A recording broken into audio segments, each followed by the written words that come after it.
segunda parte del seminario voy a comentar, con las limitaciones del tiempo, la jurisprudencia de la Sala Constitucional de El Salvador relacionada con los acuerdos de paz. Pero previamente voy a ubicar en el contexto cuál es el mandato que tiene la Sala Constitucional. Porque muchas veces se interpreta que una Sala Constitucional no es un tribunal constitucional, o porque está dentro de la Corte Suprema no tiene autonomía, o sus sentencias son susceptibles de revisión de la Corte Plena. Eso no sucede en El Salvador.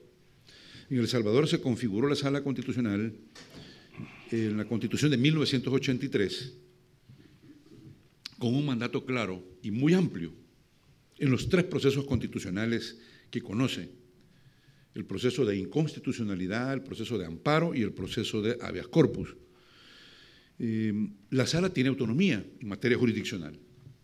Es un tribunal como cualquier otro, con autonomía. No depende de la Corte Plena, aun cuando tenemos un doble rol los magistrados de la Sala. Somos magistrados de la Sala y somos magistrados de Corte Plena. Pero somos dos tribunales diferentes. El desarrollo de la jurisprudencia nuestra se ha llevado a cabo en estos tres procesos. En el proceso de inconstitucionalidad, la Constitución expresamente dice que la Sala tiene competencia para ejercer control constitucional de las leyes, decretos y reglamentos. Estoy hablando del control constitucional concreto, no abstracto, concreto. Pero no dice más. La jurisprudencia de la Sala, más que todo la integración actual, ha desarrollado este precepto del artículo 183 de la Constitución, control concreto de constitucionalidad, y ha dicho que no solo tiene competencia para ejercer control constitucional de normas, sino también de actos subjetivos públicos de la administración del Estado. Y no tan solo de actos positivos del Estado, sino también de omisiones del legislador. Por lo tanto, hemos interpretado el mandato nuestro siguiendo la jurisprudencia alemana, por ejemplo, del Tribunal Constitucional Alemán, que en una sociedad democrática, en un Estado constitucional de derecho, no pueden haber zonas exentas de control constitucional. Partiendo de esa premisa, la jurisprudencia nuestra ha dicho, no solo podemos ejercer control de la constitucionalidad de leyes o de normas, sino también de actos públicos de la administración, como el nombramiento de funcionarios en elecciones de segundo grado, o como las decisiones del presidente, que son de trascendencia constitucional, o las omisiones del legislador, cuando hay un claro mandato de la Constitución, del constituyente, que reconoce un derecho, como por ejemplo el derecho a la indemnización por retiro voluntario de los trabajadores conforme lo establezca la ley, o el derecho de indemnización por daños de carácter moral conforme lo establezca la ley, pero mientras el legislador secundario nunca lo desarrolla, no se concretiza esa norma constitucional. En dos sentencias determinadas hemos dicho, ahí hay omisión del legislador y esa omisión es inconstitucional, y otorgamos un plazo al legislador para que legisle positivamente para hacer factible el acceso a un derecho positivado por el orden constitucional. Entonces, hemos ampliado de alguna forma con la jurisprudencia el poder de control constitucional del tribunal, la constitución actual del tribunal. En el amparo, dice la Constitución que cualquier persona puede pedir amparo por violación a los derechos constitucionales. El amparo viene de México, no con esa visión de la Constitución mexicana del siglo antepasado, sino que con una nueva configuración en su desarrollo, en su efectividad. El amparo en El Salvador no solo opera por actos de autoridad, susceptibles de afectar derechos constitucionales, sino también por actos de los particulares, como se ha desarrollado en Argentina, en Brasil, expresamente. También en la Sala Constitucional el amparo se activa por actos entre particulares, y hay reglas para activar el amparo contra particulares, pero también procede el amparo contra leyes en actos individuales concretos. El habeas corpus también opera, el tercer proceso, contra actos de la autoridad, pero también contra actos del Estado que afecten la libertad personal. Bueno, visto ese marco, la jurisprudencia relevante que ha desarrollado la Sala lo ha sido en los tres procesos en cuanto a los acuerdos de paz. tenemos sentencias en procesos de inconstitucionalidad donde hemos invocado el espíritu de los acuerdos de paz y las reformas constitucionales. Tenemos casos de amparo donde también hemos aplicado e invocado los acuerdos de paz, no como parámetros de control, sino como fuente de consulta del espíritu que ha impactado el orden jurídico salvadoreño. Y también en habeas corpus, por ejemplo. Quiero mencionarles nada más los ejemplos y solo centrarme a desarrollar, en la medida que el tiempo lo permita, la sentencia de inconstitucionalidad de la ley de amnistía, que sí ha tenido trascendencia incluso más allá de la frontera salvadoreña. Por ejemplo, en materia de amparos, hemos resuelto en algunos casos, aplicando mucho el derecho internacional convencional, la Convención Americana, el Pacto de Derechos Civiles y Políticos, la Convención de Derechos del Niño, dependiendo de la materia de que se trate, o la jurisprudencia de la Corte Interamericana de Derechos Humanos, la doctrina del Comité de Derechos Humanos de Naciones Unidas, con sus observaciones, etc. Por ejemplo, tenemos casos de masacres que sucedieron en el conflicto armado. Masacres de civiles en operativos militares de la Fuerza Armada. Ejecuciones de civiles en el departamento de San Vicente, en Tecoluca, se conoce como la masacre de Tecoluca, o más recientemente en otro amparo fallamos sobre otra masacre conocida como la masacre del Calabozo, operativos militares de la Fuerza Armada contra población civil, en el contexto del conflicto armado. En este caso nos hemos referido a los crímenes de lesa humanidad, hemos adoptado el concepto de crimen de lesa humanidad de la jurisprudencia del sistema interamericano, por ejemplo. En materia de habeas corpus, en hechos vinculados con el conflicto armado, hemos fallado y hemos favorecido y amparado en habeas corpus a los familiares de niños campesinos desaparecidos tras operativos militares en la guerra, en 1980, 1981, 1982, es decir, 30 años después de sucedidos, cuando todo el mundo entendía que 30 años ya había prescrito la acción penal o se había aplicado la amnistía y los casos no podían reaperturarse. La sala ha dicho no. Hizo caso omiso de la amnistía antes de la sentencia de inconstitucionalidad de la amnistía, hizo caso omiso de los efectos de la prescripción y llevó adelante los procesos constitucionales, tomando en cuenta la envergadura de los derechos que estaban en juego y de los sujetos altamente vulnerables afectados por operativos militares, mujeres campesinas, ancianos vulnerables en el conflicto armado y niños de corta edad desaparecidos después de los operativos militares. También tenemos otro caso, jurisprudencia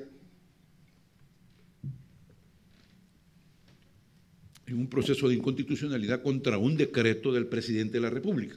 No estoy hablando de leyes todavía. Les recuerdo que hablaba de una de las reformas de los acuerdos de paz en materia de defensa y seguridad, separadas, adscritas a ministerios diferentes, con doctrina diferente, con roles constitucionales diferentes. Pues el presidente, no el actual, sino el anterior, en una noche le dio de baja a un militar, a un general, que estaba de alta en el ejército, y el siguiente día lo juramentó, ya no vestido de militar, sino de saco y corbata, como jefe de la seguridad pública del país, ministro de seguridad. 2 meses después le da de baja en la noche a otro general que estaba de alta y el siguiente día lo juramenta como director de la Policía Nacional Civil. Llegan ciudadanos, activan la justicia constitucional a través de una demanda de inconstitucionalidad para que revisáramos ese acuerdo del presidente nombrando a 2 generales en cargos que según los acuerdos de paz y según la reforma constitucional está destinada a civiles. El presidente dijo que como les había dado de baja se habían convertido a civiles de un día para otro, que ya no eran militares, que eran civiles porque estaban de baja. La sala interpretó el espíritu de los acuerdos de paz, el texto de los acuerdos de paz y la finalidad de desmilitarizar la seguridad pública en el país. La nueva doctrina, la Academia Militar, la Academia de Seguridad, los roles y mandatos constitucionales de cada institución y los requisitos para ingresar a la carrera militar o a la carrera policial. Y dijimos, son completamente diferentes, pueden ser complementarios, como la Constitución lo permite, para tareas de seguridad pública, pero siempre la seguridad pública a cargo de civiles que manejan la policía y el Ministerio de Seguridad. Y dijimos, de la noche a la mañana no se puede cambiar la formación de un militar y convertirlo en una persona capacitada para tareas de seguridad pública, porque no ha sido preparado en la academia para tareas de seguridad pública, sino para tareas militares en conflictos armados, aplicación del derecho internacional humanitario, etcétera, etcétera. La formación policial también es diferente. No es para enfrentar tareas en guerras o conflictos armados, sino para combatir la criminalidad y para proteger a la población civil con los embates del crimen organizado. Dijimos, no tiene la misma formación, no tiene los mismos requisitos, no puede un militar, aunque sea dado de baja, realizar tareas de seguridad pública. Y declaramos inconstitucional el nombramiento de los dos generales. Los generales muy obedientes, como yo me he referido, tenemos una Fuerza Armada, al menos desde mi valoración, diferente a la del pasado, acataron la sentencia constitucional y regresaron a sus cuarteles. Ahora, uno de ellos, que había sido nombrado ministro de Seguridad, hoy es el ministro de la Defensa Nacional, donde tiene que estar. Cada quien en su rol, según el espíritu y el texto de los acuerdos de paz, pero por supuesto con el anclaje de la reforma constitucional, porque nosotros no podemos tomar como parámetro de control constitucional un acuerdo político, pero sí consultar su espíritu porque fue la base de una reforma constitucional. Eso es lo que hicimos. Hoy quiero referirme a otra sentencia, con un poco más de desarrollo, una sentencia muy compleja, que es la que declaró inconstitucional la ley de amnistía. En los casos anteriores que he explicado, aplicamos mucho el derecho internacional, especialmente en las masacres, en los amparos de niños desaparecidos. Y aplicamos también, por supuesto, la jurisprudencia de la Corte Interamericana. Pero la sentencia que declara inconstitucional la amnistía es quizá el mejor ejemplo que podemos poner de la interrelación de interpretar los efectos de la Constitución como norma básica de control constitucional e interpretar los efectos del derecho internacional que está inserto también en el ordenamiento jurídico salvadoreño y es parte de nuestro ordenamiento jurídico, los tratados de derechos humanos y la jurisprudencia de los tribunales internacionales, que para nosotros es vinculante porque El Salvador ha reconocido soberanamente la competencia contenciosa del órgano jurisdiccional del cual emana esta jurisprudencia. Quiero poner en el contexto el tema de la amnistía primero antes de hablar de la sentencia. En El Salvador se han aprobado 4 amnistías. Durante la guerra se aprobaron 2 y después de la guerra otras 2 amnistías. Decisiones políticas, decisiones soberanas, tienen base constitucional. Los estados pueden amnistiar crímenes. En una sociedad democrática eso no es incompatible con las reglas del ordenamiento jurídico, son parte del ordenamiento jurídico. Las 2 amnistías que se aprobaron en la guerra eran limitadas, tenían excepciones y estaban vinculadas a crímenes militares cometidos en la guerra. Cuando se firma la paz en 1992, una semana después, la Asamblea Legislativa firma o adopta una tercera ley de amnistía, también limitada. Dijo que se iban a amnistiar los crímenes relacionados con la guerra, salvo, dijo el legislador, los crímenes que va a señalar la Comisión de la Verdad de Naciones Unidas, que se estaba instaurando en ese momento, era parte del pacto. Y había un compromiso en los acuerdos de México, del FMLN y del gobierno, de cumplir cabalmente con las recomendaciones de la Comisión de la Verdad. Entonces el legislador, recogiendo el espíritu de los acuerdos, dice, vamos a amnistiar los hechos de la guerra, pero no vamos a amnistiar los casos que en su momento la Comisión de la Verdad diga que hay que investigar de manera ejemplarizante. No era irrestricta la amnistía. Luego, al año después, en 1993, cuando se conoce el informe de la Comisión de la Verdad, y dice, aquí hay 32 casos, 18 casos contra el Ejército y 14 casos contra el FMLN, de distinta naturaleza, ejecuciones individuales, ejecuciones colectivas o masacres, tortura, desapariciones, actos de terrorismo imputados al FMLN, ejecución de prisioneros, etc. 32 casos. A los 5 días después de haberse conocido el informe de la Comisión de la Verdad, la nueva Asamblea Legislativa en ese momento, en 1993, un año después de la firma de la paz, adopta una nueva ley de amnistía. En este caso ya sin excepciones. Una amnistía amplia, absoluta e incondicional, tal como lo dice el texto de la misma ley de amnistía. Queda amnistiado todo lo que sucedió en la guerra, incluyendo los casos de la Comisión de la Verdad. Es decir, dejando de lado el compromiso de las partes de cumplir con esa recomendación. Este es el contexto. Y esa ley de amnistía no solo declara amnistía de la responsabilidad penal, sino también, sorpresivamente, hasta la responsabilidad civil, que es un mandato constitucional, hasta la responsabilidad civil. ¿Cuál fue la reacción de la Sala Constitucional con estas leyes de amnistía? Las integraciones anteriores dieron dos tipos de respuesta.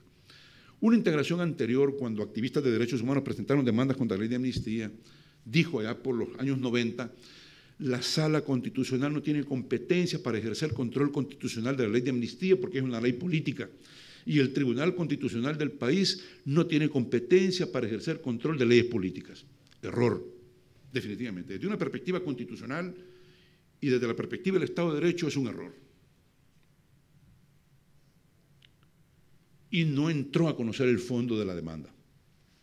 Dijo, no nos metemos a la ley de amnistía.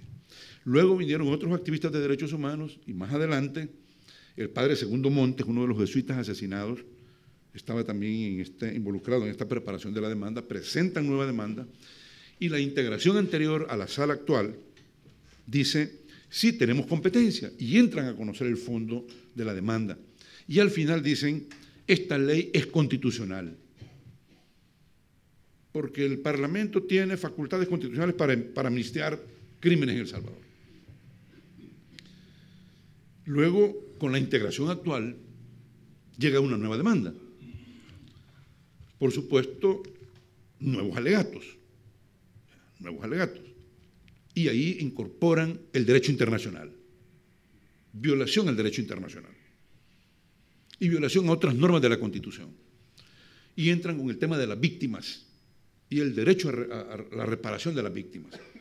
Nosotros nos declaramos competentes para conocer la demanda, abrimos el caso y fallamos. Fallamos el año pasado. En la demanda se plantean vicios de forma y de fondo. Vicios de forma. La Asamblea no discutió previamente el proyecto de ley tal como lo exige la Constitución. Eso fue descartado porque se comprobó que de alguna forma hubo discusión. Vicios de fondo, dicen los demandantes, se violó el derecho de acceso a la justicia, que según mi ex profesor Gregorio Pérez Barba, en una de sus obras, Derechos Fundamentales, por ejemplo, planteaba que el derecho de acceso a la jurisdicción es la primera garantía procesal fundamental. Esa es la que se invocó primero. Segundo, se violó el derecho a la tutela judicial efectiva o derecho de protección jurisdiccional. Tercero, se violó el derecho a la reparación de las víctimas, dijeron los demandantes.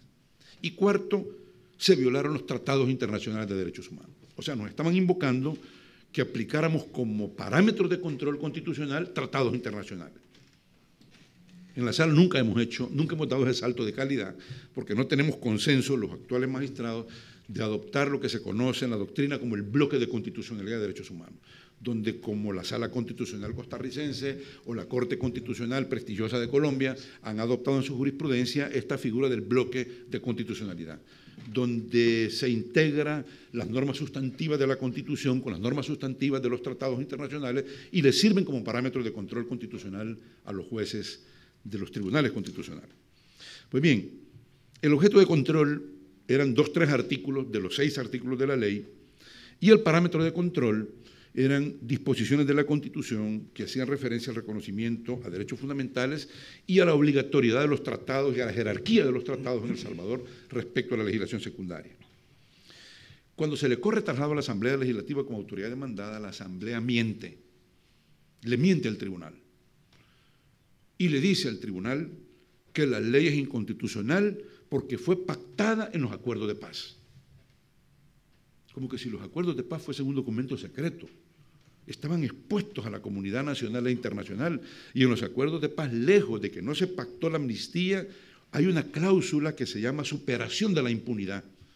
En esa cláusula que se llama superación de la impunidad, las partes se comprometieron a que en el país se iban a investigar los más graves crímenes atribuidos a ambas partes, no solo al ejército, y que tenían que responder individualmente los responsables de los más graves crímenes sucedidos en El Salvador. No solo lo que dijo la Comisión de la Verdad se estaba obligado a cumplir, sino esta cláusula que se llama superación de la impunidad, que fue firmada por el gobierno y el FMLN. Entonces la Asamblea mintió al tribunal, quiso sorprendernos que no conocíamos los acuerdos de paz y dijo, no, ustedes no se pueden meter en esto porque las partes firmantes dijeron que iba a haber amnistía. En ninguna parte de los 6 grandes acuerdos a que me hice referencia, aquí hice referencia en la sesión anterior, existe el término amnistía, a diferencia de Colombia, de los acuerdos de paz de Colombia, que sí hay un desarrollo de la ley de amnistía, y lo digo con mucho modesto orgullo, como parte del tribunal salvadoreño, la sentencia nuestra, según dicho por funcionarios colombianos, ha servido para la construcción del acuerdo de paz colombiano sobre la amnistía. Pues bien, se le corre traslado también al fiscal, representante del Estado, y el fiscal general también le llega a mentir al tribunal. Y le dice el fiscal al tribunal, ustedes no pueden seguir conociendo porque la amnistía se pactó por las partes beligerantes. Falso. Eso está consignado en la sentencia. La sala entró a hacer varias consideraciones jurídicas. Primero hicimos un análisis de la amnistía desde la perspectiva de los acuerdos de paz, la amnistía desde la perspectiva del derecho internacional humanitario, desde la perspectiva del derecho internacional de los derechos humanos y desde la perspectiva de la jurisprudencia de la Corte Interamericana de Derechos Humanos. También hicimos un análisis de los crímenes de lesa humanidad. ¿Qué son los crímenes de lesa humanidad para la sala? Hicimos un análisis de los derechos fundamentales conculcados, que invocaban los demandantes. Hicimos también un análisis de la responsabilidad del Estado y de los mandos a que hice referencia en la sesión anterior y emitimos el fallo con efectos, a los cuales me voy a referir. Cuando analizamos la amnistía, en el marco de los acuerdos de paz, dijimos, no se pactó nunca la amnistía. Cuando nos referimos al derecho internacional humanitario, hicimos referencia a un protocolo, al protocolo 2 adicional a los convenios de Ginebra, que había sido incorporado al ordenamiento jurídico salvadoreño antes de la guerra. En 1979 se pusieron en vigor los 4 convenios de Ginebra y los 2 protocolos adicionales, donde están las reglas de la guerra interna e internacional, en cualquier parte del mundo. Y son de los tratados más ratificados actualmente después de la Convención de Derechos del Niño, que creo que tiene el mayor consenso internacional de ratificaciones. El protocolo segundo, ley salvadoreña, dice en el artículo 6 que a la cesación de los conflictos armados se pueden dictar amnistías amplias. Dice el artículo 6, lo voy a leer. A la cesación de las hostilidades, las autoridades en el poder procurarán conceder la amnistía más amplia posible a las personas que hayan tomado parte en el conflicto armado o que se encuentren privadas de libertad, internadas o detenidas por motivos relacionados con el conflicto armado. Nosotros interpretamos esta cláusula de derecho humanitario, que es la única que habla de amnistías en el derecho internacional convencional, y dijimos, esta visión es restrictiva, no es irrestricta. No se puede amnistiar cualquier crimen sucedido en la guerra habilitado por el protocolo segundo, porque sería per se una contradicción con otros principios y reglas del derecho internacional, especialmente las que están contenidas en el derecho internacional de los derechos humanos y más recientemente en el Estatuto de la Corte Penal Internacional y en los principios generales del derecho internacional en materia de responsabilidad del Estado.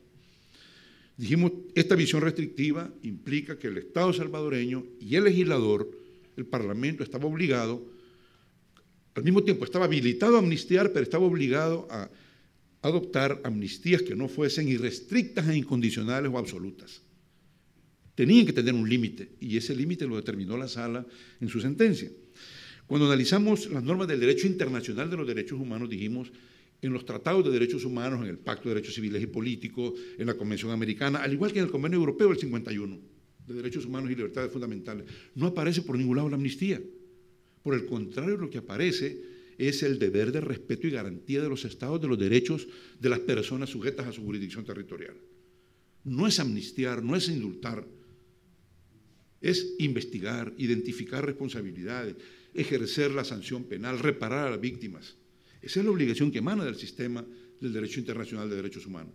Y cuando llegamos a la jurisprudencia de la Corte Interamericana de Derechos Humanos, ahí sí tuvimos mucha más base, porque la jurisprudencia del sistema interamericano en materia de amnistías o autoamnistías es mucho más amplio. Por ejemplo, en Perú hubo una masacre que se conoce como la masacre de Barrios Altos, que sucedió en las afueras de Lima. Ese caso se judicializó en el sistema interamericano y fue el primer caso en el cual la Corte Interamericana hizo un control convencional de ese acto del aparato del Estado que implicó una ejecución de civiles, que fueron amnistiados por el gobierno de Fujimori. La Corte Interamericana dijo, anúlese la ley de amnistía porque transgrede los estándares internacionales de la Convención Americana, y obligó al Estado peruano a derogar la ley de amnistía y a adoptar una nueva ley de amnistía que no fuera irrestricta y que respetara el límite del poder soberano de amnistiar crímenes y delitos sucedidos en su jurisdicción. Luego, por supuesto, hubo otro caso, el caso Hellman. Yo intervine en este caso, era miembro de la Comisión Interamericana en ese momento y relator para Uruguay.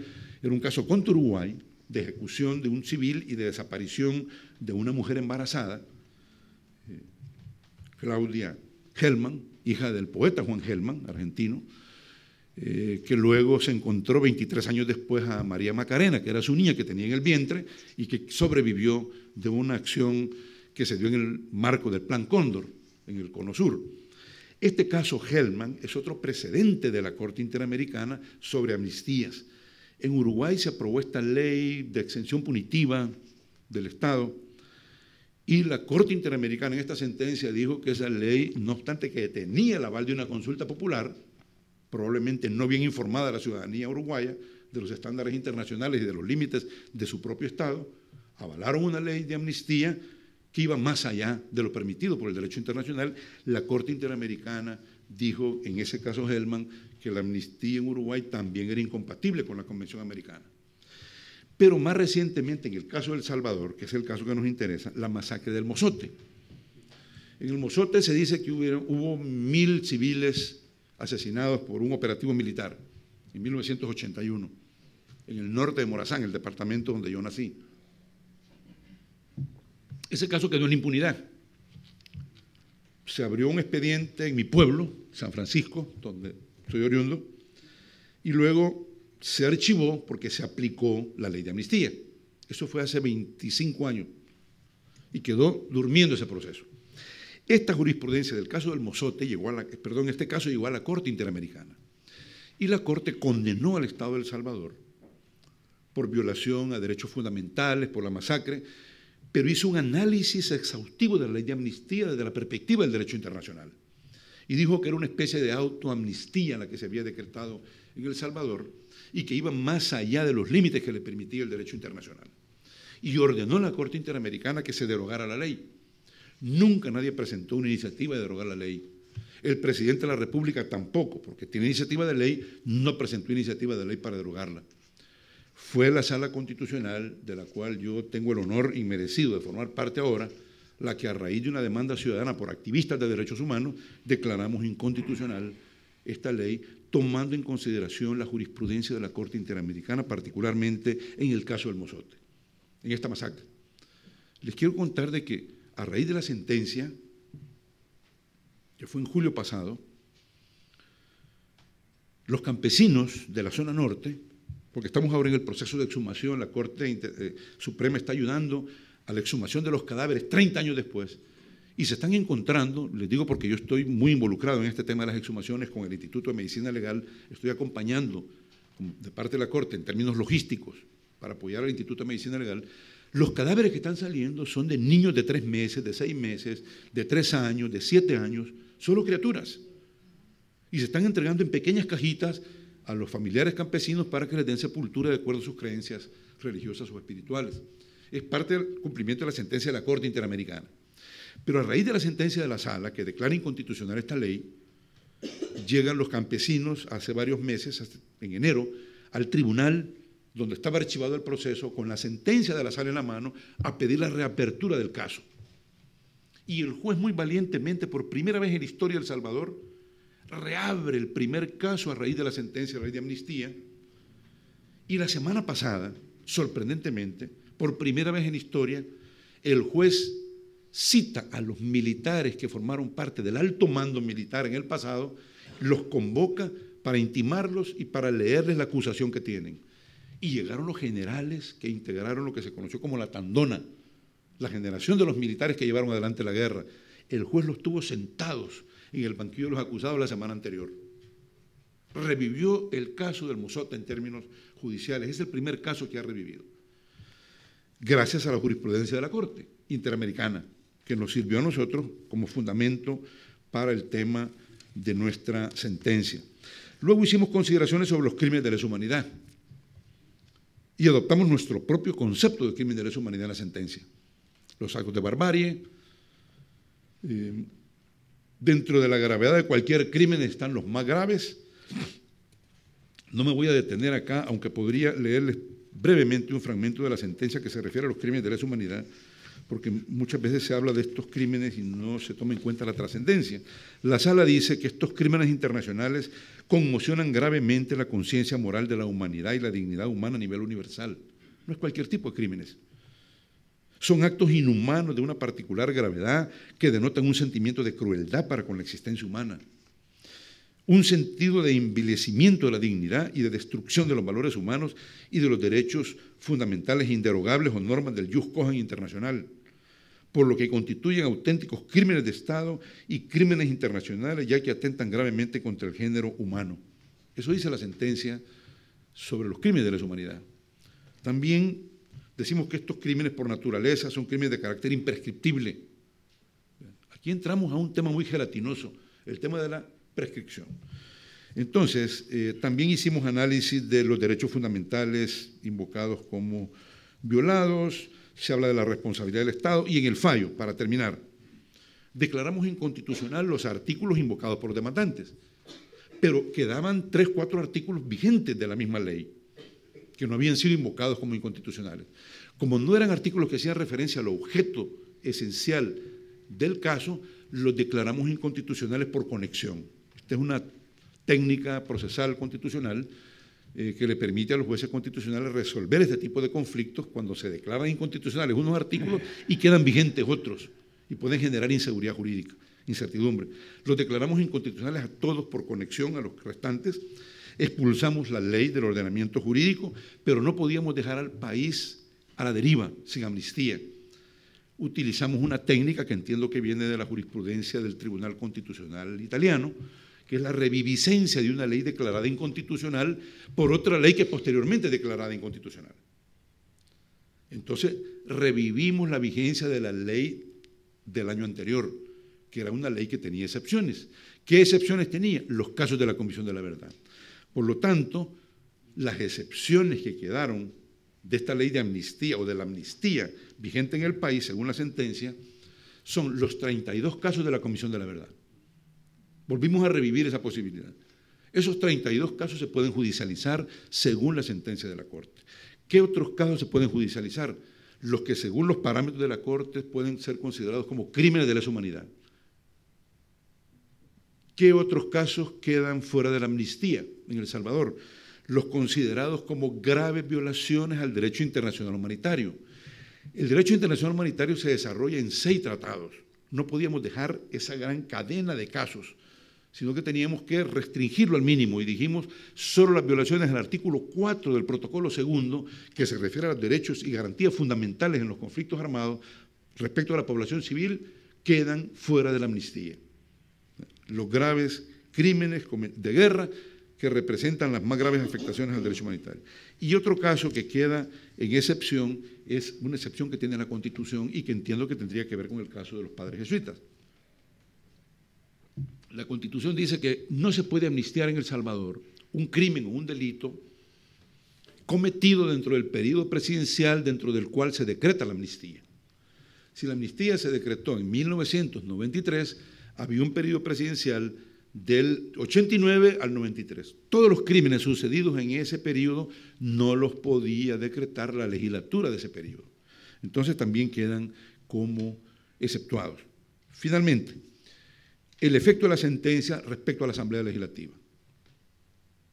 Tiene que legislar dentro de un plazo razonable. Cometimos el error de no dar plazo en este caso. Muchas veces, o algunas veces, damos plazo al legislador, 6 meses, 1 año para legislar. En esta vez confiamos y dijimos dentro de un plazo razonable. ¿Qué tiene que legislar después de la sentencia? Primero, la protección de los derechos de las víctimas. El derecho de las víctimas a estar informadas de qué pasó con sus familiares en estos crímenes graves que sucedieron en la guerra, imputados a ambas partes. Acceso a información, derecho a la reparación, derecho a la verdad. Hemos reivindicado en la justicia constitucional el derecho a la verdad, porque no es un derecho autónomo en ninguna legislación. El derecho a la verdad se colige del derecho que tiene la gente de acceso a información de interés público y del derecho a la protección judicial efectiva. De ahí se colige el derecho a la verdad. lo hemos desarrollado en otras sentencias y aquí lo reafirmamos. Se le tiene que garantizar la reparación a las víctimas de ambas partes. Hicimos un catálogo de modalidades de reparación que van más allá de la indemnización en dinero.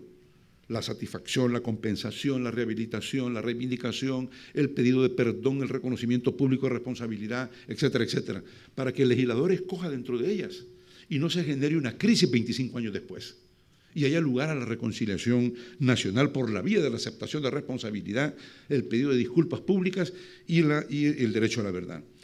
Y también dimos lugar a la justicia transicional, que es un sistema nuevo, no es un sistema acabado. Mucho se habla de este tema, pero yo creo que muy poco se conoce de este tema porque le hace falta desarrollo al tema de la justicia transicional, que contribuye a los traspasos de épocas traumáticas a periodos de paz y reconciliación. La justicia transicional da lugar a poder de alguna forma minimizar el impacto de la justicia penal, pero no necesariamente anular la aplicación de la justicia penal. Eso va a pasar en Colombia por la forma como se configuró la amnistía con aplicación de estándares de la justicia transicional. Concluyo.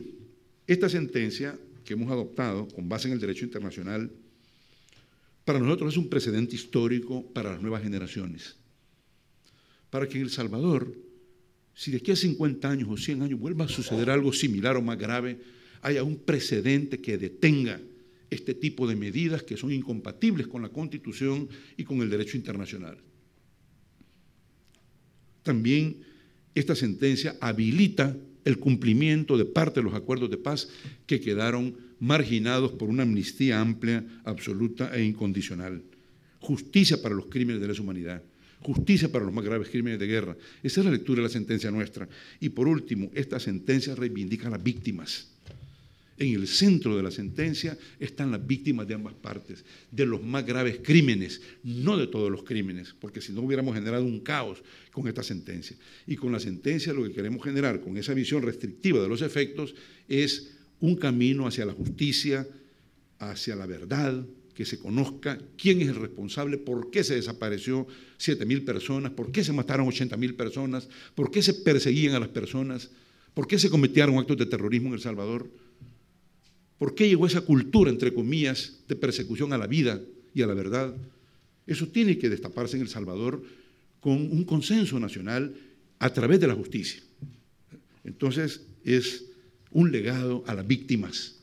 Con esto también yo le respondo al compatriota por su inquietud, dado que es una víctima más del conflicto armado. Todos tenemos derecho a la paz y como jueces constitucionales hemos querido con esta sentencia contribuir a una paz verdadera, sostenible, no una paz construida sobre la base de la impunidad y la negación a la verdad. Muchas gracias.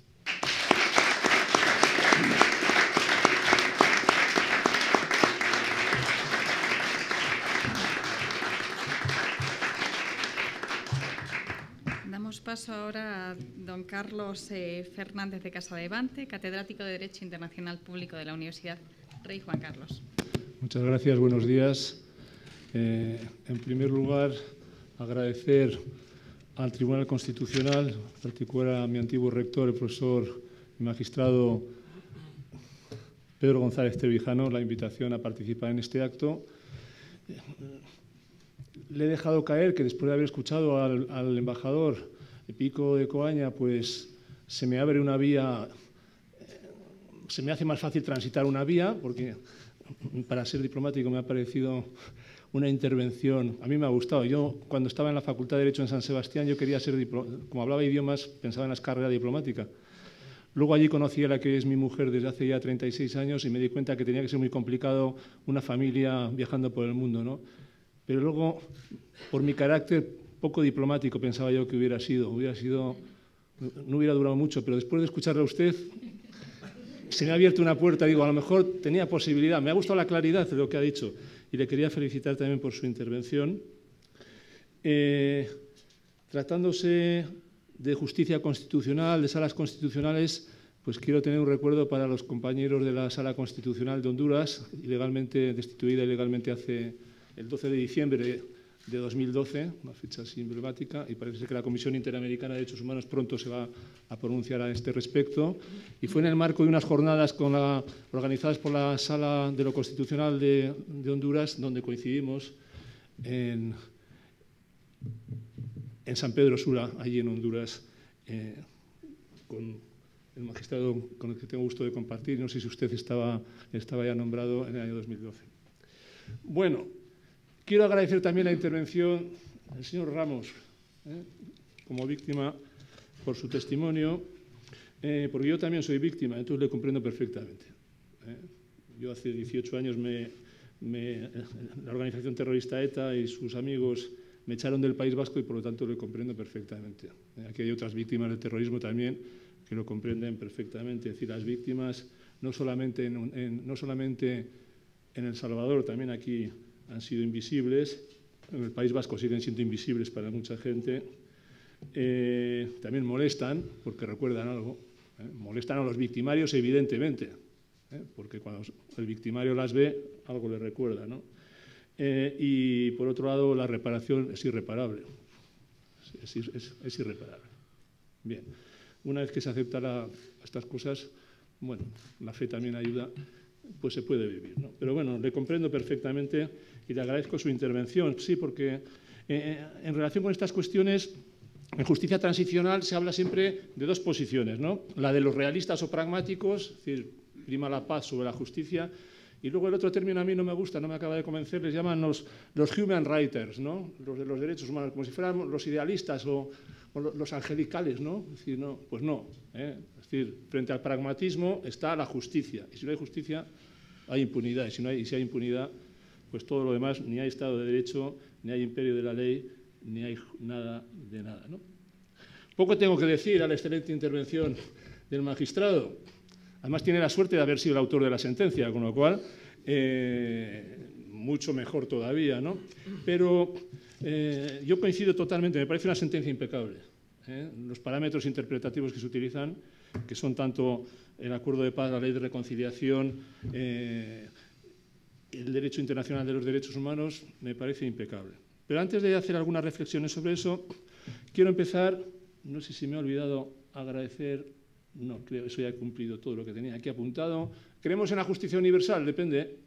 En España no parece que se crea mucho en la justicia universal, puesto que se ha reducido, se modificó la ley, con lo cual, salvo que la víctima o el victimario sean de nacionalidad española, no hay nada que hacer, ¿no? Y así nos encontramos con paradojas de que hay alguna asociación de víctimas del terrorismo se ha tenido que ir a Argentina a entablar un procedimiento contra las cúpulas de la organización terrorista ETA, a las que se imputa crímenes de lesa humanidad, ¿no? Bien, bueno.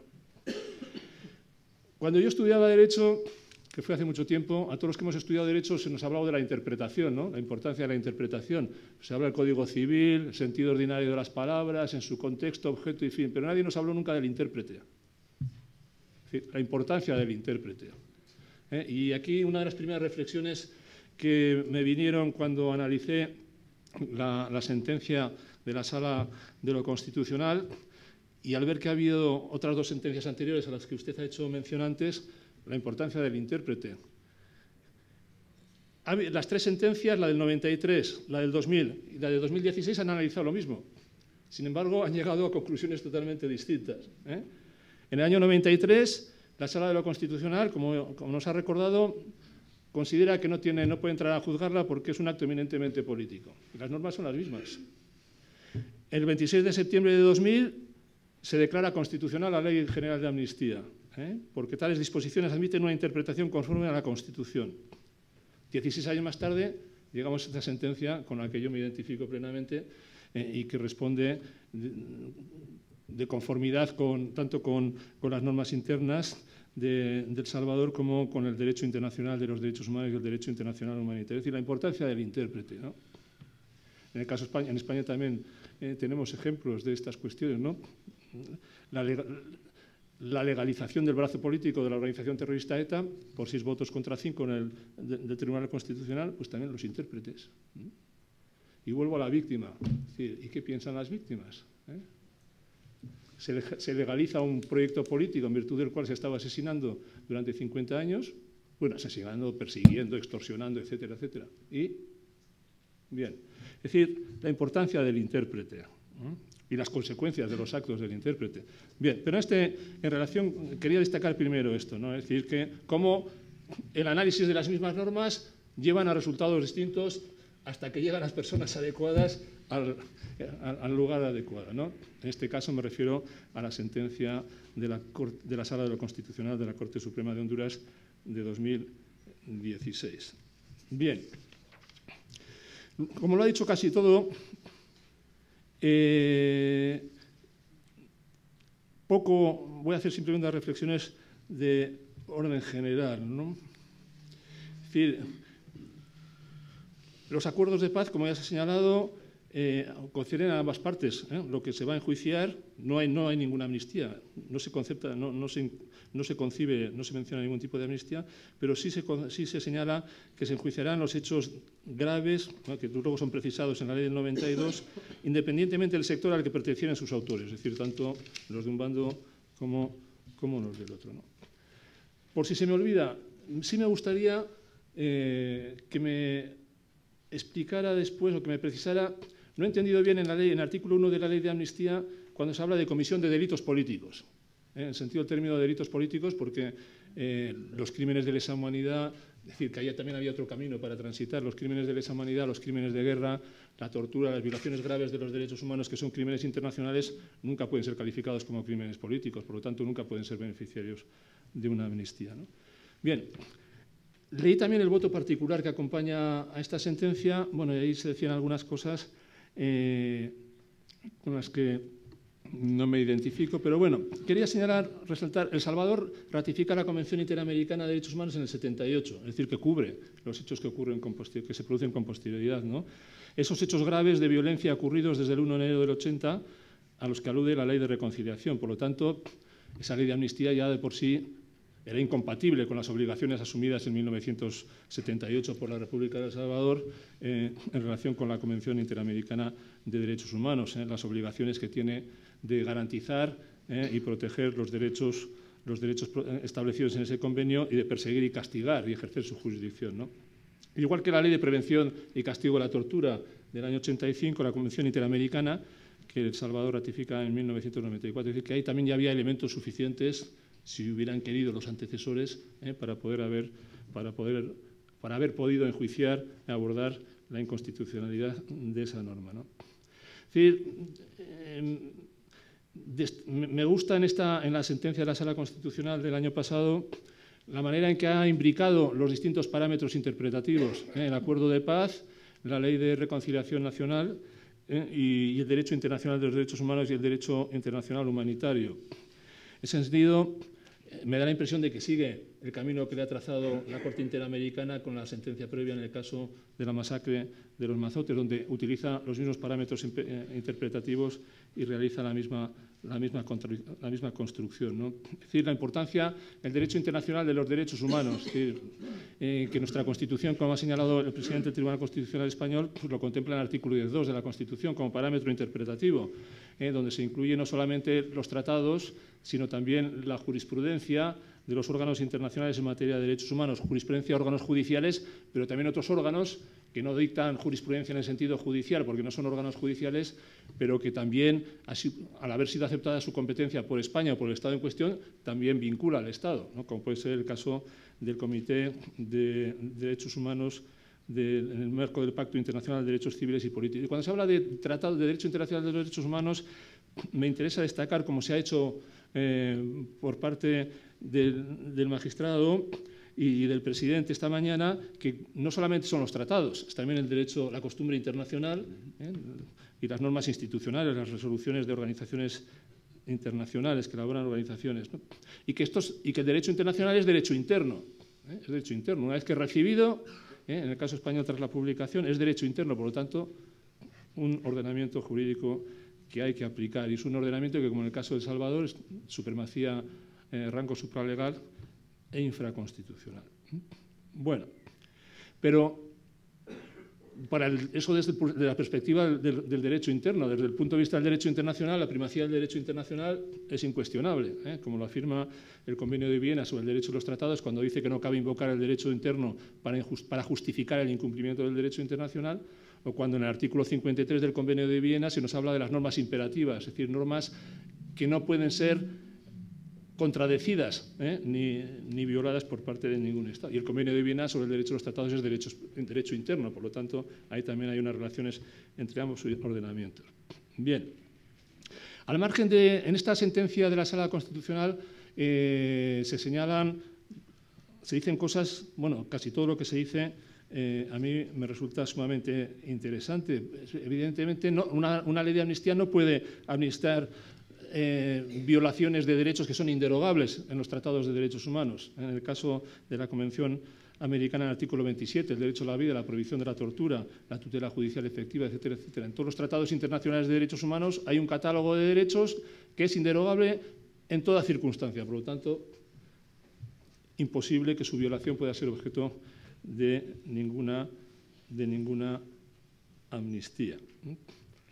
Bien, esto pone de manifiesto, o desde mi perspectiva, revela la importancia que tiene lo que hacen los Estados en el plano internacional. A un Estado nadie lo obliga a ratificar tratados de derechos humanos ni a aceptar la competencia de órganos internacionales de control, como puede ser la Corte Interamericana o los órganos de Naciones Unidas. Pero cuando lo hace, ese acto tiene consecuencias jurídicas.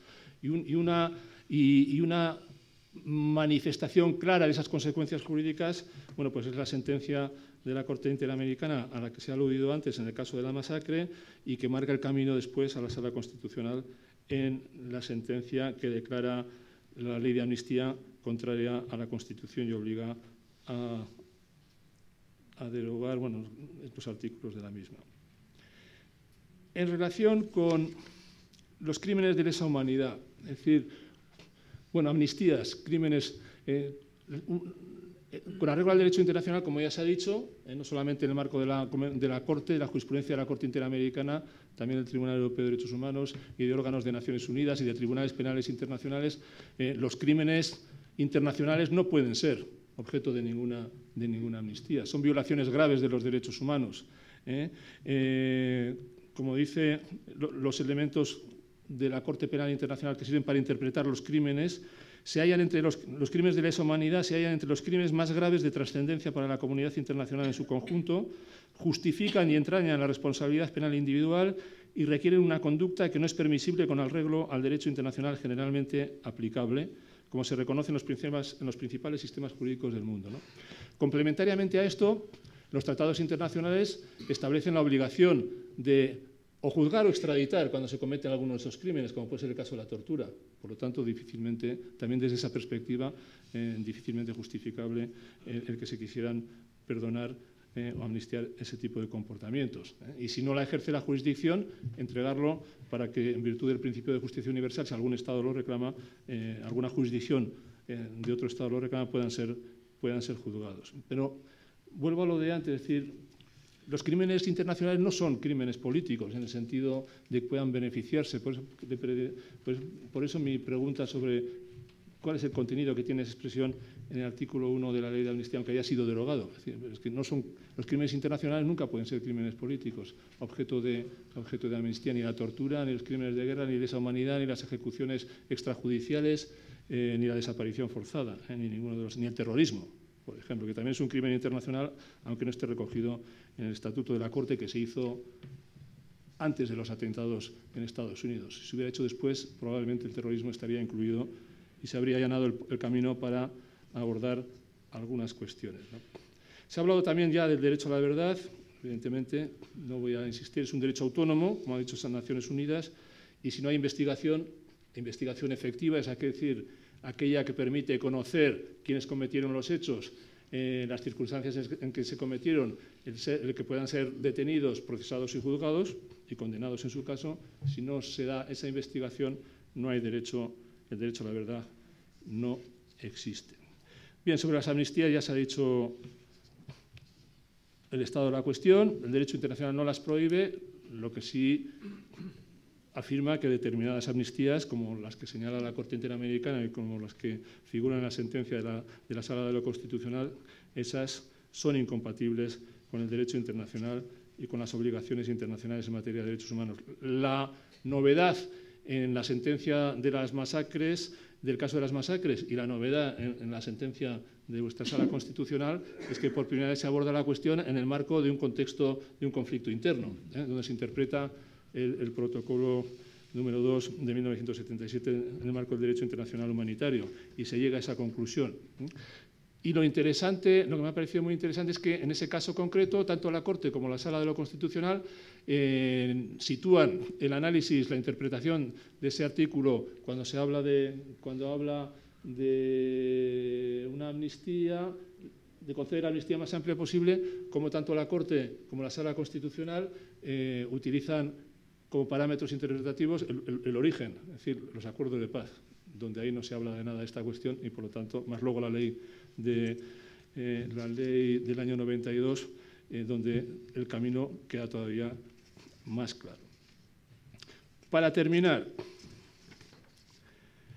me ha interesado, sobre todo no, me han interesado muchas cosas, pero me ha llamado la atención el haber encontrado a alguien que coincide con una opinión que yo sostengo, es decir, en relación con la prescripción. Es decir, la afirmación que realiza la Sala de que cuando no ha habido investigación no se puede invocar la prescripción. Eso a mí me parece de sentido común, pero como a veces yo no debo tener el sentido común que tienen los restos de los mortales, pues me ha hecho mucha alegría el encontrarlo aquí. ¿Por qué digo esto? Pues porque en el año 2012, a raíz de un informe solicitado por la Fundación de Víctimas del Terrorismo aquí en España a la Audiencia Nacional, sale a la realidad una situación, algo que se desconocía, y es la siguiente, que hay más de 300 asesinatos cometidos por la organización terrorista ETA que no han sido enjuiciados y que 100 de ellos han prescrito. Entonces, mi argumentación, que se ha visto reforzada después de leeros. La prescripción, cuando acontece, cuando se produce, cuando tiene lugar en violación de obligaciones internacionales contraídas por España en materia de derechos humanos, es nula. No puede prescribir algo que nunca se ha investigado. Y en esos 100 casos, en esos 100 sumarios prescritos, bueno, hay casos, sumarios cerrados a los días, a los 3 días, a los 6 días, al mes, a los 2 meses, etcétera, etcétera. Pero que nunca se hizo absolutamente nada. Sin embargo, en nuestros tribunales todavía no ha habido nadie que haya querido transitar por un camino distinto, porque claro, decir que han prescrito, bueno, adiós. ¿Y dónde está la justicia? ¿Dónde está la reparación? Sobre todo, y el derecho a la tutela judicial efectiva, cuando esas víctimas nunca han podido hacer nada porque nunca fueron informadas de nada. Por eso digo que en apoyo de mi tesis había encontrado hasta ahora el Tribunal Europeo de Derechos Humanos, que no está mal, cuando dice que el tribunal no puede aceptar que una investigación sea efectiva cuando la misma tiene por efecto la prescripción de la responsabilidad penal, cuando son las propias autoridades las que han permanecido inactivas. Eso cuando la ha habido. Pero si no la ha habido, es decir, ¿cómo es que a nadie se le ha ocurrido, volvemos a lo de antes, a lo del intérprete, o todavía no ha habido nadie con la voluntad de querer abrir una puerta y decir, como en el caso de El Salvador, que esas prescripciones son nulas, carecen de efecto jurídico, no se pueden producir porque han acontecido o acontecen como consecuencia del incumplimiento de la violación de las obligaciones contraídas por España en materia de derechos humanos, los tratados internacionales que ha concluido. Por eso, cuando he leído en la sentencia de la Sala Constitucional esa afirmación, pues me lleva una gran alegría. Digo, ya no estoy solo, ya no estamos tan solos. Ahora solo falta que algún intérprete se digne abrir esta hipótesis de trabajo, porque claro, si no, volvemos a lo de antes, impunidad. Lo cierto es la impunidad. Bien, pues nada más. No voy a leer el párrafo que vosotros sabéis, que está en la página 38 de la sentencia, pero que me parece que lo comparto plenamente. Es decir, solo voy a leer la parte final. Es decir, esos hechos tampoco podrían prescribir, los hechos violentos, etc., mientras existan impedimentos objetivos de facto o de derecho que constituyan para las víctimas una imposibilidad de acceso a la justicia y obtener protección jurisdiccional. Pues nada más, muchas gracias y enhorabuena.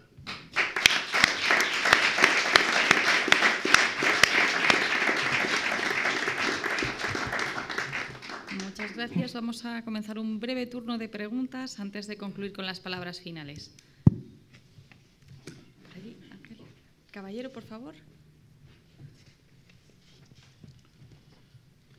Buenos días. Vicente. Sí.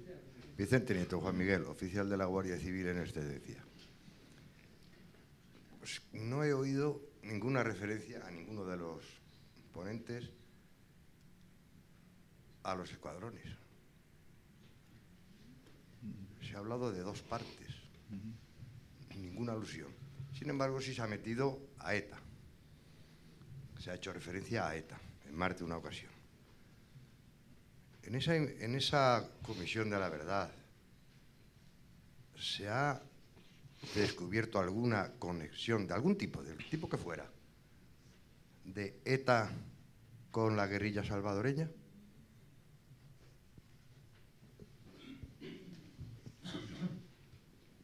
Sí, bueno. Brevemente, sobre la primera parte de su pregunta. Sí, en la sentencia, efectivamente, en la sentencia de la ley de amnistía, no se menciona el término escuadrones de la muerte como tal, pero sí hacemos referencia a las estructuras paramilitares. Ahí están, con distinta denominación, no solo escuadrones de la muerte, sino que también se les identificaba a estos grupos con otras denominaciones, ¿no? Pero hacíamos referencia en la sentencia de que los mandos, que la misma Comisión de la Verdad los vinculó con los cuerpos de seguridad y con la estructura militar del aparato del Estado, también eran igualmente responsables. ¿Ya? Entonces, sí, en la sentencia hay referencia a la responsabilidad de los escuadrones de la muerte identificados como estructuras paramilitares. Yo lo leí en la sesión anterior, un fragmento de la responsabilidad de mando donde se habla de estructuras paramilitares. La Comisión de la Verdad, sí, por supuesto, en su informe se hace referencia a la responsabilidad y los vínculos que había de los escuadrones de la muerte con cuerpos de seguridad policial y con estructuras de las Fuerzas Armadas. Nosotros no podíamos entrar en ese detalle en la sentencia porque no estábamos analizando responsabilidades casuísticas, sino que estamos haciendo un control abstracto, o sea, de una ley, ¿verdad?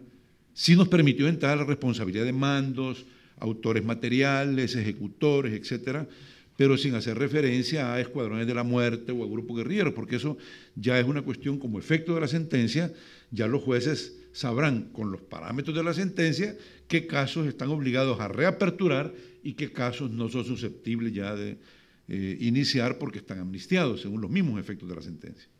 Pero sí hay referencia a esa responsabilidad en la sentencia nuestra. Y la referencia a ETA es exclusiva responsabilidad mía, ¿eh? Quiere decir que la he sacado a colación en el sentido de, bueno, la situación personal y después por algunas cuestiones que al leer la sentencia de la Sala Constitucional pues me ha suscitado, ¿no? Como es la relativa a la prescripción, no prescripción, en la vía de los crímenes de lesa humanidad o la intervención del señor Ramos antes en relación con las víctimas, la reparación, la impunidad, etcétera, etcétera.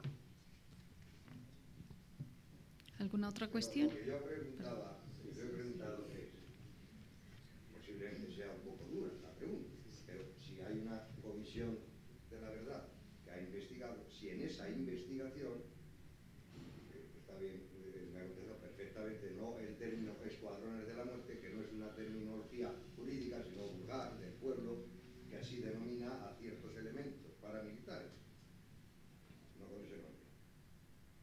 Pero si en esa comisión de la verdad se ha detectado o se ha... ¿O no? Sí. No, ETA como organización no instruyó, no estuvo presente, no destacó elementos para asesorar, no.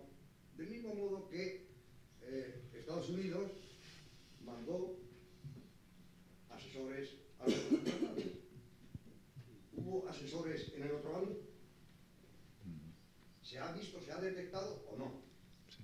Bueno, en el informe de la Comisión de la Verdad, en los 32 casos, sí hay responsabilidades que disparan para distintos destinatarios, para mandos militares, para los que dirigieron escuadrones de la muerte, para mandos guerrilleros, porque hay casos concretos con nombre y apellido. Es que hay un informe público, que es el que se dio a conocer en marzo de 1993, y hay un informe complementario de ese informe público que están los nombres de los responsables, como lo decía el embajador Pico de Coaña ahora. O sea, con nombre y apellido. Ese informe no fue inmediatamente público, no fue de conocimiento notorio, pero sí después ha circulado ese documento en distintas esferas. ¿Quiénes son los responsables de desapariciones, de tortura? En el informe de la Comisión de la Verdad, por ejemplo, hay casos de desaparición donde están involucrados estructuras de escuadrones de la muerte. Por ejemplo, el caso Ventura, que es un estudiante de Derecho, era alumno mío en la Facultad de Derecho de la Universidad Nacional, que fue desaparecido, con toda la práctica típica con que actuaban escuadrones de la muerte, vinculados a cuerpos de seguridad, porque no eran grupos ajenos al aparato del Estado. El mismo tema que se ha visto en Colombia y que se ha conocido posteriormente, el vínculo de grupos paramilitares, las AUC, por ejemplo, las Autodefensas Unidas de Colombia, que se ha demostrado, en casos del sistema interamericano, su vínculo con mandos militares. Igual en El Salvador, en el informe de la Comisión de la Verdad, existen evidencias de vínculos de escuadrones de la muerte con los mandos militares y especialmente de los cuerpos policiales. Y están nombres y apellidos en ese informe de la Comisión de la Verdad. Ahora lo que resta es la judicialización de los pocos casos a que da lugar la sentencia de amnistía. Ya ahí, en ese caso concreto, el juez puede abrir investigación, conocimiento de responsabilidades individuales, mandos ejecutores, no solo de la guerrilla, no solo del ejército, de la policía, sino también pueden conocerse casos de participación de escuadrones de la muerte, porque están dentro de los 32 casos de la Comisión de la Verdad que han quedado fuera de la amnistía según la sentencia. Sí, por favor. Esta señorita, por favor. Hola, buenas tardes o buenos días. Mi nombre es Sonia Rubio, soy salvadoreña y actualmente estoy haciendo mi doctorado aquí en España y pertenezco a un grupo de investigación justo sobre las implementaciones de las comisiones de la verdad en América Latina y analizo el caso de El Salvador. Y antes de que estuviese esta discusión, yo tenía una pregunta para el magistrado Meléndez, y es que el informe de la Comisión de la Verdad da una serie de recomendaciones, y la primera de ellas son las que van de la mano con las investigaciones que realiza la misma Comisión de la Verdad. Y da 3 literales. Literal A para las Fuerzas Armadas, literal B para Administración Pública y de Judicial, de Justicia, y C habla sobre el retiro o la baja de estas personas. Y mi pregunta es, ¿qué es la recomendación 1, literal B? Menciona que aquellos funcionarios de la Judicatura que se vieron encubrieron o no asumieron sus responsabilidades, que han sido nombradas dentro del mismo informe de la Comisión de la Verdad, tienen que ser dados de baja. Y como hay otra recomendación que tiene que ver con la evaluación de los jueces, que es una responsabilidad de la Corte Suprema de Justicia, me gustaría saber que en un momento sé que la Corte desoyó el informe, pero actualmente, como ha habido un cambio de jurisprudencia, si eso va a ser tomado en cuenta o qué esfuerzos se están haciendo para retomar ese tipo de información y sacar elementos de la Judicatura relacionados en el informe de la Comisión de la Verdad. Gracias. Bueno, mire, brevemente. Ciertamente el informe de la Comisión de la Verdad hace referencia a varias medidas y recomendaciones para el órgano judicial, para la clase política, para la Fuerza Armada. Recomendó la depuración del ejército, que se hizo efectivamente con una comisión ad hoc que depuró al ejército, a los mandos. Hubo una recomendación para todos los que directamente participaron en ambas partes en la conducción de la guerra. Dijo la Comisión de la Verdad, tienen que separarse de la conducción política del país durante 10 años. Nadie lo hizo. También la Comisión de la Verdad dijo, se recomienda que renuncie la Corte Suprema de Justicia, especialmente su presidente en esa época. También recomendó la depuración judicial.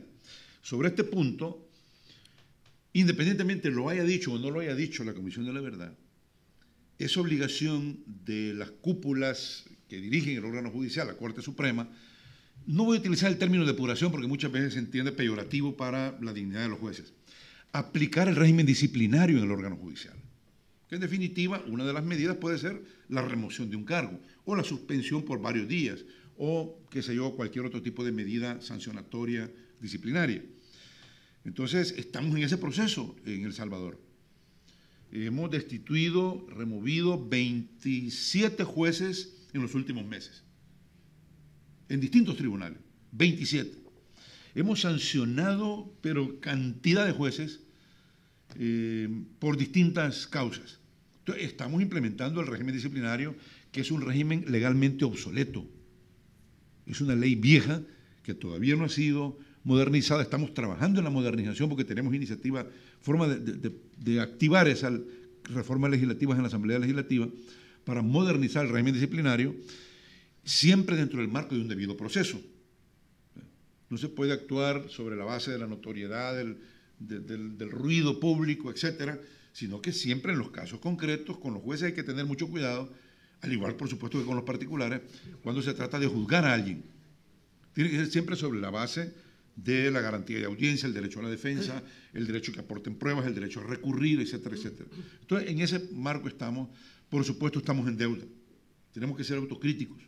No hemos tenido la capacidad de respuesta, no por falta de voluntad, no hemos tenido la capacidad todavía para satisfacer las demandas legítimas de la ciudadanía de tener otro tipo de jueces en El Salvador. Eso tiene mucho que ver también con el Consejo de la Magistratura, el Consejo de la Judicatura, que son los que proponen candidatos, porque no puede el órgano judicial estar imponiendo sanciones, limpiando, por así decirlo, lo que hay que limpiar dentro de su estructura de recursos humanos a nivel de la Judicatura, y por otro lado, el Consejo de la Judicatura está mandando candidatos no idóneos. Entonces, estaríamos en un círculo vicioso como creo que estamos actualmente. Esto tiene mucho que ver con la politización de la justicia. Yo soy más amigo de la judicialización de la política dentro de la perspectiva del control constitucional, con los límites que tenemos los jueces constitucionales, por supuesto, que de la politización de la justicia, porque eso es un cáncer que corroe no solo el órgano judicial, sino la base del Estado de Derecho de un país. En el momento en que se filtra los intereses políticos o el poder económico en la justicia, ese país definitivamente no tiene futuro. Entonces, sí estamos con ese compromiso de seguir aplicando el régimen disciplinario para que los malos elementos, que no es la mayoría de jueces en el país, yo quiero decirle que tenemos muy buenos jueces, particularmente las mujeres. Las mujeres juezas son las más valiosas, son las más valientes, son las que decretan medidas cautelares no sustitutivas de la prisión preventiva, son las que mandan a la cárcel a los jefes pandilleros, a los capos de la mafia del narcotráfico, particularmente son juezas. Entonces tenemos buenos elementos en el órgano judicial, tenemos jueces muy honestos que estamos tratando de estimular, ascenderlos en la carrera judicial, pero igualmente estamos conscientes que tenemos pocos malos jueces que tenemos que sacar del órgano judicial, siempre sobre la base de aplicar el régimen disciplinario en el marco de un debido proceso. Última pregunta antes de comenzar con las palabras finales. Por favor. Buenas tardes, Sandra Méndez. Ha tomado, creo, parte de la palabra que yo quería decir. Primero, felicitar a todos los ponentes en esta sala. Realmente nos han aportado una serie de elementos históricos y constitucionales en El Salvador y de qué forma podemos también integrarlos con España. Le tomo la palabra al señor magistrado porque realmente ha introducido una de las variables que yo extraño, y es las mujeres, tanto en la mesa como artífices dentro de los acuerdos de paz constitucionales, que usted mismo lo ha dicho, son muchas. Son muchas que han sido madres de desaparecidos, de presos que tuvimos en antaño, mujeres que también han ejercido la política y mujeres que están ahora mismo también luchando por la paz. Entonces, solamente es esa sugerencia de que se incorpore a ellas en los nuevos pactos que hayan, en las ponencias que tengan a futuro y podernos ver representadas también. Nada más. Buenas tardes. Muchas gracias. Pues vamos a concluir ya. Solo agregar brevemente. Usted se ha referido a la reserva moral de nuestras sociedades, que está excluida en el acceso a la política, en el acceso a la propiedad, en el acceso a los créditos, en el acceso a la administración pública, etcétera, ¿no? Es precisamente eso uno de los motivos estructurales que nos llevó a la guerra en El Salvador, la exclusión, que se manifiesta en distintas áreas. Una de ellas es el tema de las mujeres. Pero yo sostengo, porque lo creo así, al menos en mi país, que es el que conozco, Las mujeres son la reserva moral de nuestra sociedad y tenemos que aprovechar esa reserva moral para recomponer la desfiguración cultural que hay en países que han caído en una violencia incontenible como la actual, que está vinculada con la mala forma como se cerraron algunos temas de los acuerdos de paz. El crimen organizado, las pandillas, el involucramiento de muchos jóvenes, eso es lamentable, y niños en la delincuencia, porque son producto de hogares divididos, de hogares abandonados, niños en situación de calle, que por la migración, por la pobreza, por distintas causas, están ahorita nutriendo el crimen organizado y las pandillas, o maras, como se llama en El Salvador.